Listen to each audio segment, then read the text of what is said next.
ডালখোলায় পুলিশের বড় সড় সাফল্য। 11 কেজি গাঁজা সহ গ্রেফতার 2 মহিলা পাচারকারী।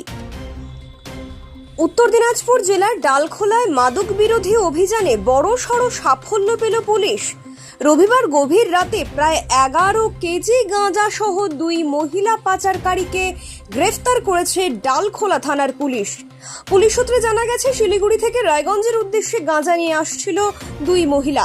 ধৃতদের একজনের বয়স প্রায় 60 বছর এবং অপরজনের বয়স 40 বছর। ডালখোলা কলেজ মোড় সংলগ্ন ব্রিজের নিচে তাদের সন্দেহজনকভাবে ঘোরাফেরা করতে দেখে সিভিক ভলেন্টিয়ারদের সন্দেহ হয়। পরে খবর পেয়ে ঘটনাস্থলে পৌঁছে পুলিশ 2 মহিলাকে আটক করে তল্লাশি চালায়। তল্লাশিতে 2 মহিলার কাছ থেকে মোট প্রায় 11 কেজি গাঁজা উদ্ধার হয়। পুলিশ জানিয়েছে, প্রত্যেকের কাছ থেকেই প্রায় 5 কেজি 500 গ্রাম করে গাঁজা বাজেয়াপ্ত করা হয়েছে। প্রাথমিক তদন্তে পুলিশের অনুমান, শিলিগুড়ির মাটিগাড়া এলাকার বাসিন্দা ওই 2 মহিলা ডালখোলায় গাঁজা পাচারের উদ্দেশ্যে এসেছিলেন। তবে মাদক হস্তান্তরের আগেই পুলিশের জালে ধরা পড়ে তারা।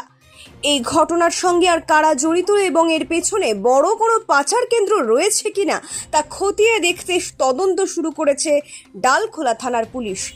ঘটনার এলাকায় ব্যাপক চাঞ্চল্যের সৃষ্টি হয়েছে। এখন আপনিও রিপোর্টার, আপনার এলাকার যে কোনো খবর পাঠান এই নম্বরগুলোতে।